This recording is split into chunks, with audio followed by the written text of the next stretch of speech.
tu crois? Un château enneigé au milieu d'une forêt enchantée. À l'intérieur, des jeunes artistes attendaient une carrière. Et pour qu'il arrive plus vite, et chanter les chansons qui disaient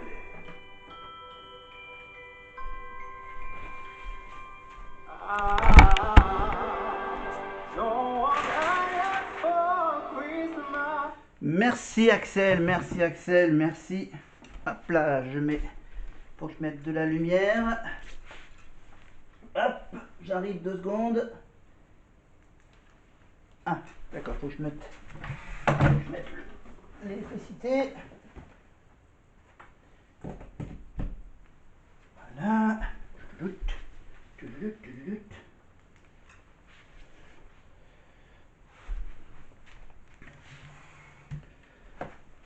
Voilà.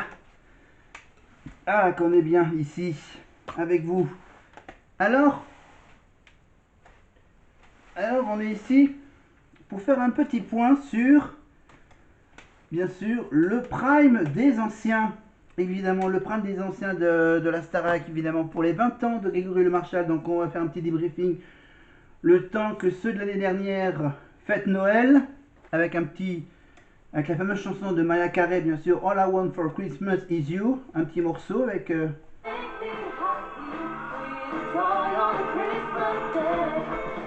voilà, on va revenir tout à l'heure sur le prime des anciens de l'année dernière. Mais le prime des anciens de cette année de 2024, les 20 ans de la victoire de Grégory Le Marchal, les 20 ans de la saison de Karima et de Lucie, évidemment, avec plein de petites surprises, bien sûr. On ne fête pas les souvenirs de la Starac 4 sans faire venir Alexia Laroche-Joubert. Ils ont même fait revenir une ancienne élève de cette saison, elle s'appelle Emma. Quand ils ont fait la prestation sur la fameuse chanson de Jennifer à la Starac 1, évidemment, la Harley Davidson, évidemment mise en scène de Kamel Wally. Et il y avait également, bien sûr, la prestation d'Ebony, qui va devenir une star, évidemment, comme Lenny l'année dernière. Évidemment, là, il n'y avait pas ceux de l'année dernière pour ce prime. Le prime des anciens, c'était évidemment uniquement hommage à Grégory Le Marchal et à la Starac 4. Évidemment, avec donc la promotion de 2004. Il y avait quelques petits absents. Hein. Il y avait l'absence de Mathieu Johan, par exemple. Il n'y avait pas Harlem. Il n'y avait pas Radia, je crois. Il n'y avait pas ceux qui sont éliminés au début de la saison 4. Mais il y avait quand même, je crois qu'il y avait... il y avait quand même Lucie Karima, bien sûr, et quelques autres anciens. Évidemment, il y avait aussi, bien sûr, les anciens profs que tout le monde connaît, évidemment. Oscar Sisto pour le théâtre, Armand Altaï pour le chant et Kamel Wally pour la danse.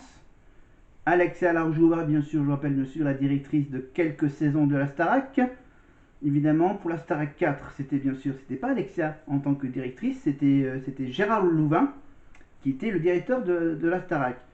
Et pour la Starac 3, je crois que c'était Nathalie André qui était la directrice.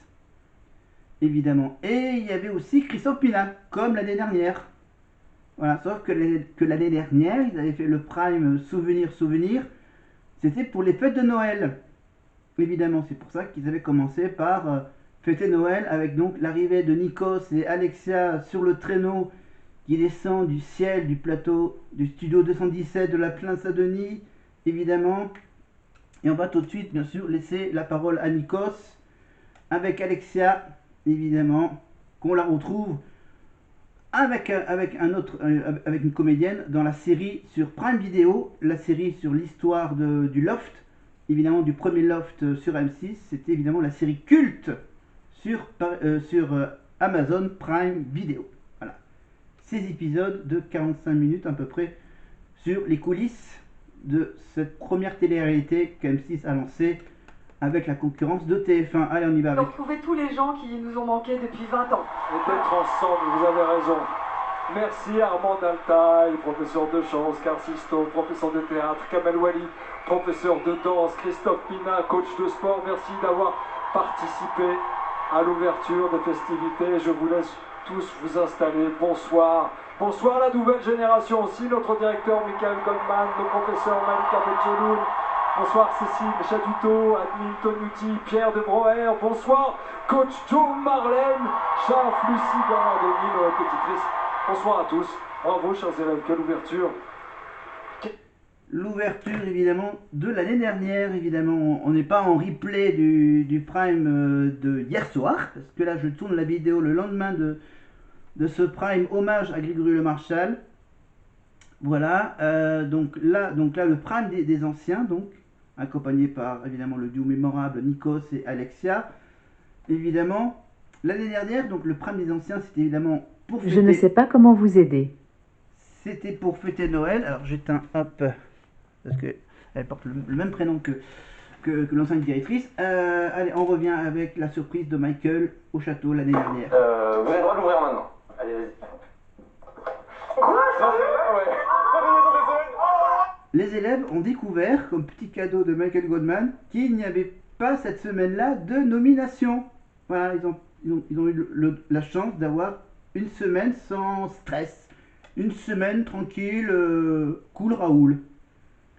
Voilà. C'était donc la bonne nouvelle. Voilà, c'était un peu le cadeau de Noël de Michael Goldman, donc de passer une semaine sans aucune élimination, ce qui risque de se reproduire à la fin de l'année 2024, évidemment, pour les élèves.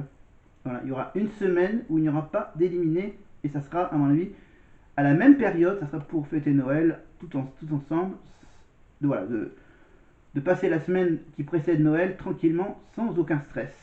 Et on retrouve donc Michael. Des évaluations de mardi prochain. Joyeux Noël quand même. Attends, il a dit quoi déjà? Nouilles, hein, ils sont concentrés. Ça vous fait rire ça, monsieur le directeur. Expliquez-nous l'enjeu de ce soir. Oui, ce soir il y a un enjeu un peu particulier parce qu'en fait on va noter les élèves sur leurs prestations pendant le prime. Et... Ça, ils n'étaient pas au courant. Voilà, clairement. Non, ils n'étaient pas au courant et la note de ce soir constituera 50% de la note des évaluations de mardi prochain. Joyeux Noël quand même. Voilà, joyeux Noël quand même, mais bon, le cadeau, un côté sympa parce qu'il n'y a pas d'éliminé, mais il y a quand même un objectif, c'est de faire une magnifique prestation de ce fameux prime très spécial pour Noël. 6, 7. Confort. Et donc voilà, il y a un enjeu et c'est normal, c'est aussi une compétition. Maintenant, qui profite comme toujours du prime. Alors peut-être que l'ancienne génération sera un petit peu plus sévère, hein, méfiez-vous. Oula, attention, hein. Il n'y a pas de passe droit. Ce soir, les amis, on feuillette l'album de la Starac. On revisite les tubes emblématiques comme cette chanson qui a souvent résonné sur le plateau. Voilà, donc l'année dernière, c'était assez large, c'était sur les 8-9 saisons de la Starac, alors que cette année, bien sûr, c'était uniquement basé sur la saison 4, évidemment. Donc là comme cette année, bien sûr, on a droit à des magnéto flashback des années précédentes. Voilà. Par exemple, Nolwenn avec Patrick Bruel, Karine de la saison 1 avec Lara Fabian, évidemment. Lara Fabian qui va devenir la marraine de la Star Academy au Québec en janvier, avec Garou comme directeur. Voilà. Évidemment, Lara Fabian est venue aujourd'hui rendre une visite aux élèves avant qu'elle parte pour le Canada, avec de nouveaux élèves, donc des élèves québécois, évidemment, avec leur magnifique accent canadien. Évidemment, rappelez-vous, on se rappelle également de la visite de Céline Dion en saison 2. Là, on est sur quelle saison? Là, on est sur... là, on est passé sur Hélène Ségara avec Michal en saison 3. Évidemment. J'aime bien placer Hélène Ségara, La France en a de talent, le mercredi sur M6, voilà, pour la fin de l'année, donc tous les mercredis, le casting des talents. Hélène Ségara qui est encore venue chanter en saison 7 avec Bertrand, ou encore en saison 6 avec Cyril Luc, bien sûr, qui a gagné la saison 6 de la Starac. Voilà, donc elle a fait 3 duos donc, sur 3 saisons. Et là, l'année dernière, il y a donc la petite surprise que Lenny a réservée à Elena, bien sûr, de faire un duo avec Hélène Ségara. Donc bien sûr, elle pense, Elena, qu'elle va faire un duo avec Lenny, mais en fait Lenny, elle apprend par Marlène que elle va devoir faire semblant, évidemment, en sachant que lors du Prime, bien sûr, Lenny ne viendra pas chanter avec Elena, parce que, bien sûr, Elena va avoir la surprise de chanter avec Hélène, la vraie Hélène Ségara.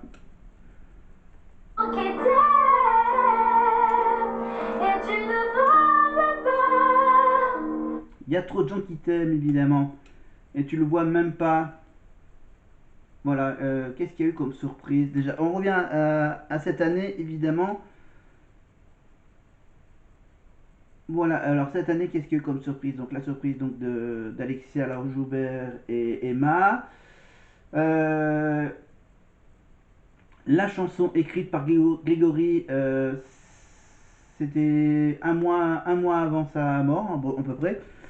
Voilà, ils ont chanté quoi? Évidemment, ils ont commencé par l'hymne de la Starac 4, évidemment. D'habitude, ils chantent l'hymne de cette année. Là, pour ce Prime, ils ont commencé par Laissez-moi danser. Voilà. Qu'est-ce qu'il y a eu d'autre comme surprise? La surprise de Lucie. Tiens, la surprise de Lucie Bernardoni. Évidemment, avec Kamel. Avec Kamel, donc, qui a demandé à 2 élèves de reproduire à l'identique la mise en scène d'un duo que Lucie avait fait il y a 20 ans avec Grégory sur le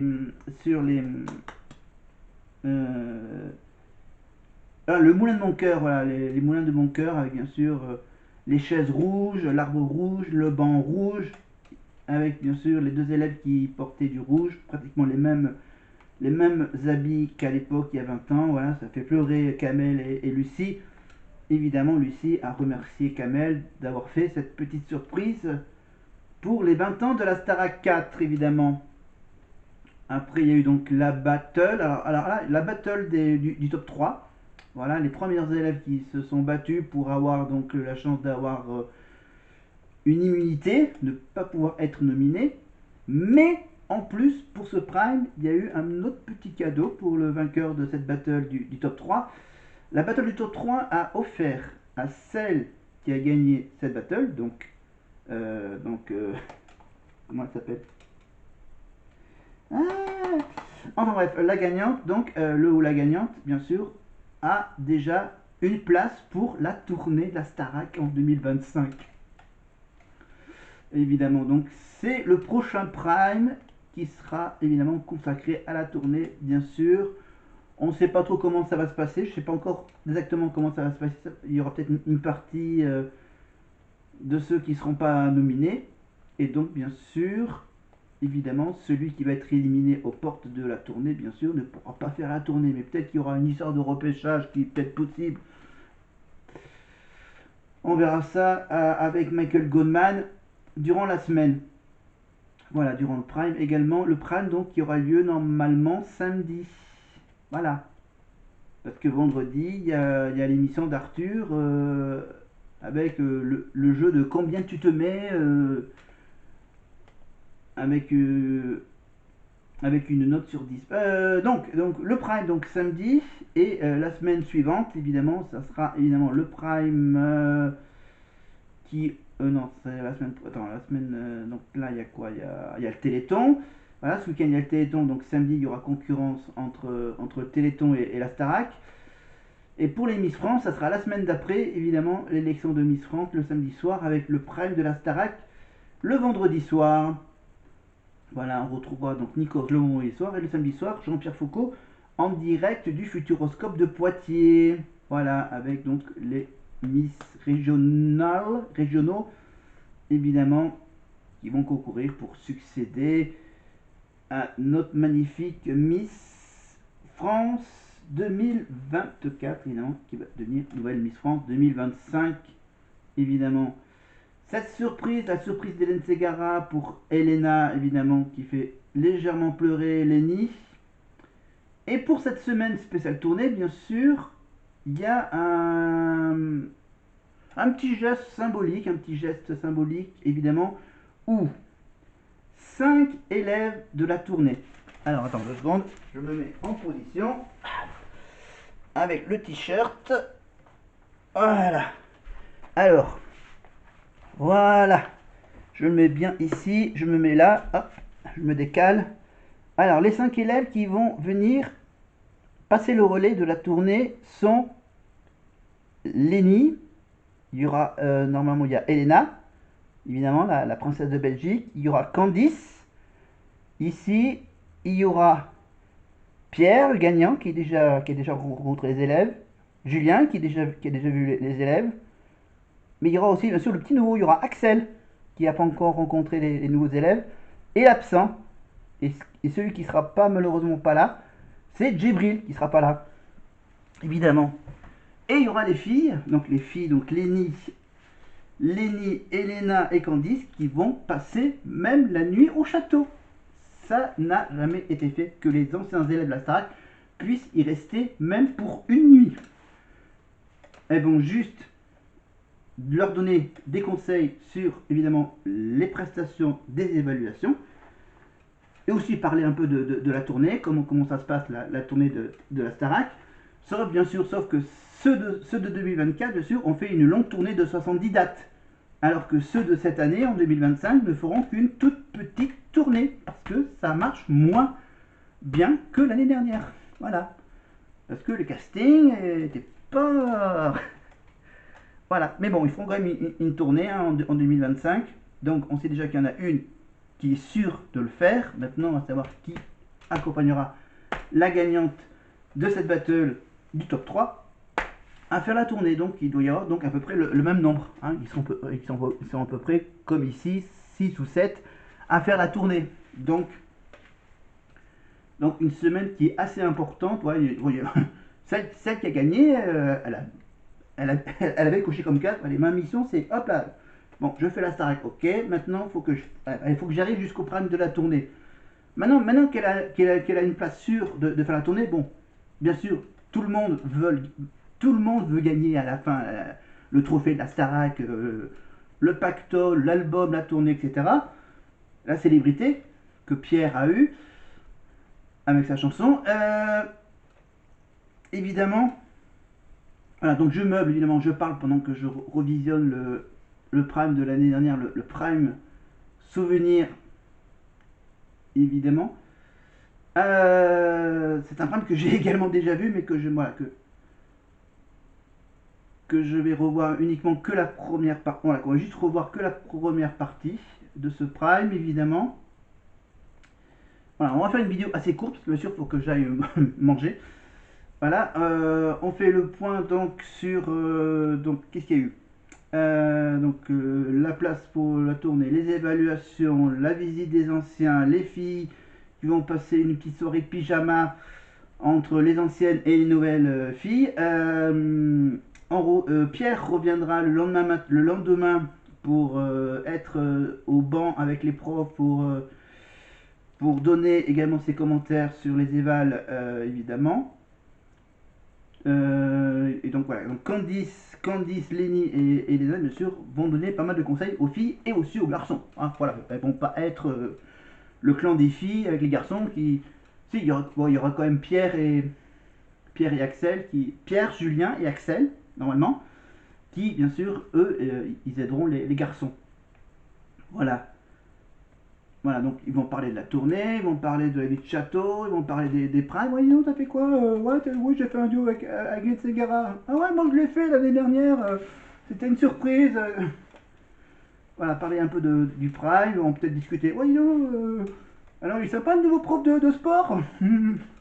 Là, du tout courir. Oh ouais. Parce que là, du coup, peut-être que les nouveaux élèves vont rencontrer le nouveau prof de sport, voire même peut-être rencontrer le nouveau prof de théâtre également, qu'ils n'ont pas connu. Voilà, ils avaient connu Pierre de Bauer, évidemment, et donc ils vont connaître un ami de Pierre de Bauer qui est bien sûr le nouveau prof de théâtre. Et ils vont aussi connaître, évidemment, apprendre à connaître l'ancien champion du monde d'athlétisme, Ladji Doucouré. Voilà. C'est carrément autre chose que d'être coaché par coach Joe l'année dernière. Voilà. Et de revenir au château, ça va leur faire bizarre. Cette cette semaine, c'est le retour du top 3 et c'est aussi le retour d'anciens professeurs mythiques de la Star Academy. Alors l'année dernière, bien sûr, donc le retour des mêmes profs, évidemment, les 3 profs cultissimes de la Starac, donc Armande, Oscar et Kamel. Et donc l'année dernière, il y avait aussi le top 3, voilà, avec Pierre en 3e place, avec une moyenne de 16 sur 20. Pierre Garnier, évidemment, elle a sorti un album. Son célèbre tube, évidemment, que tout le monde a entendu lors des toutes dernières ébals de la saison, évidemment, avec la petite surprise le soir de la finale où c'était Dadju qui arrêtait leur prestation sur un des chansons de Dadju pour que Dadju demande à Pierre, oui donc j'ai pas envie de chanter ma chanson, j'ai envie qu'on chante du Pierre. Et là du coup t'as Pierre t'as la guitare de Pierre qui arrive sur lui. Et là bien sûr il y a Nico qui dit oh c'est la première fois on l'a jamais fait. Voilà. Après, tu as Julien, bien sûr. Julien avec 16,5 de moyenne. Le Palois, évidemment. Le gars du Sud. Voilà. Un grand pote à Pierre Garnier. Voilà. Ils ont été en demi-finale, je crois. Après, je sais pas comment ils vont faire cette année. S'ils vont faire la même histoire pour les demi-finales. La finale avec l'histoire de... Ouais, tu dois choisir... tu dois donner les duels des demi-finales, je sais pas comment ils vont faire. Peut-être qu'ils vont changer un peu cette année vers la fin. Voilà. Parce que bien sûr, la tradition veut que tous les ans, il faut qu'il y ait au moins une demi-finale entre filles et une demi-finale entre garçons. Mais ça dépend également de ceux qui restent, de ceux qui restent encore en course. Et tu as bien sûr la numéro 1, Lénie. Alors attends, Lénie, c'était quoi déjà la moyenne de Lénie? La moyenne de Lénie pour ses évaluations un peu spéciales avec les anciens profs qui ont donné aussi leurs petits commentaires et leurs notes. On va juste laisser écouter les commentaires sur Lénie. C'était pour la semaine de Noël au château. Première position, c'est Lénie avec une moyenne de 17,25 sur 20. Le manteau est resté dans l'entrée depuis que je t'ai vu sourire. Un gros coup de cœur. Il n'y a pas que de la voix, il y a une vraie présence. Elle a sorti quelque chose de l'ordre de la tragédie dans l'histoire de la chanson et c'était Calas dans Médée. Elle a cette force-là. C'est peut-être la plus forte en interprétation. Parce qu'elle n'a que 18 ans et elle dégage un truc, elle fait vivre les histoires. Parfait.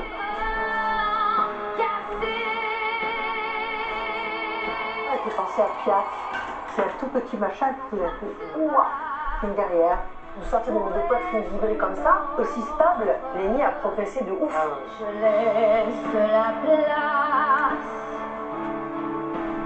à qui voudra. Le niveau monte encore d'un cran pour cette 8e semaine de compétition. Alors, qui gardera sa place sur le podium samedi prochain? Et voilà la petite surprise pour Lénie d'être à la première place de ces évaluations un peu inédites évidemment. Et voici donc les commentaires de Lénie. Première fois que je suis top 1.